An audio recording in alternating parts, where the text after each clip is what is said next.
Bienvenue au programme La vérité sur la douleur. Parlons de douleur. Il n'y a qu'une seule raison pour laquelle tous les animaux, y compris les humains, ressentent de la douleur. Et la raison est de nous protéger. Protégez-nous de quoi, vous dites? Protégez-nous de tout danger réel ou potentiel.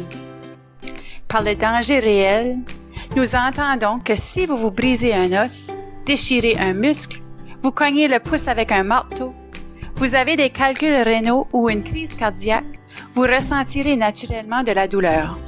Cependant, la douleur est également ressentie si le système nerveux perçoit qu'il est en danger, même en l'absence de dommages réels.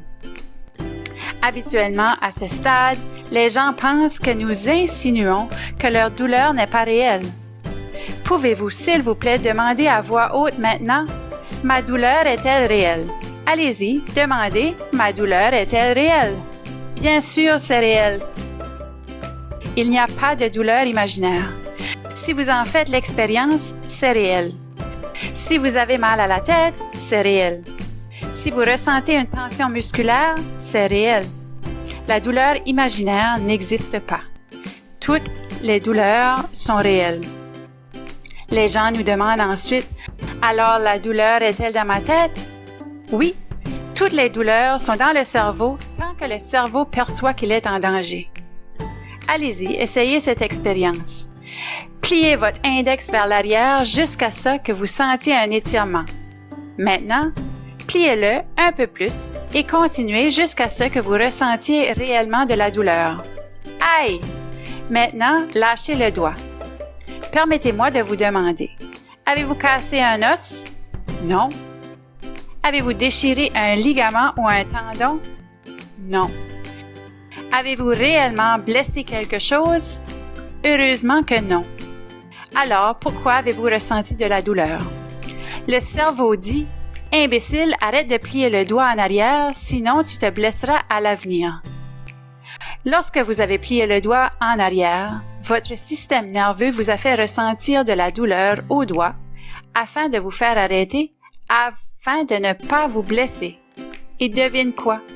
Ça a marché.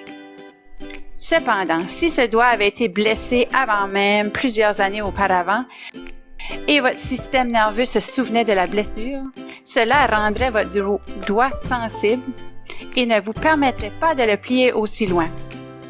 En d'autres termes, vous ressentirez de la douleur plus tôt afin de vous protéger plus tôt. Et si vous gardiez votre doigt dans un plâtre pendant 6 semaines sans raison particulière? Et si, une fois le plâtre retiré, vous tentiez à nouveau de plier le doigt? Le doigt serait évidemment raide et douloureux, mais il serait également hypersensible car vous ne seriez probablement en mesure de le replier qu'une fraction de votre quantité normale avant de ressentir de la douleur. Maintenant, que se passe-t-il si un médecin vous dit que vous aviez de l'arthrite au doigt et que vous aviez googlé que les disques étaient endommagés au doigt et que vous aviez vu un spécialiste des doigts qui avait suggéré une intervention chirurgicale ou que vous deviez limiter l'utilisation de ce doigt pour toujours et que vous aviez un doigt de 80 ans? Il est garanti que le même doigt deviendrait hypersensible et ressentirait de la douleur même avec les moindres mouvements. Naturellement, en raison de la peur, les gens protègent la partie du corps qui souffre en se contractant et en évitant de la déplacer librement pendant plusieurs semaines, voire plusieurs mois, ce qui est désastreux car cela conduit à une hypersensibilité. Comme vous pouvez le voir, la peur et les mouvements gardés peuvent entraîner une hypersensibilité qui peut se produire dans un doigt, une épaule, des genoux, des hanches, une mâchoire, une colonne vertébrale ou n'importe où dans le corps. Le traitement de l'hypersensibilité du système nerveux consiste à le calmer. Veuillez regarder la prochaine vidéo intitulée « Danger et sécurité » qui vous aidera à découvrir toutes les options dont vous disposez pour calmer un système nerveux hypersensible. Même si les approches de traitement passées ne vous ont pas vraiment aidé, restez optimiste car vous avancez maintenant sur la bonne voie. Je suis optimiste. Il ne semble pas trop utile d'être autre chose. et Sir Winston Churchill. Choisissez d'être optimiste, c'est mieux. Dalai Lama. Le pessimiste se plaint du vent. L'optimiste s'attend à ce qu'il change. Le réaliste ajuste ses voiles. William Arthur Ward.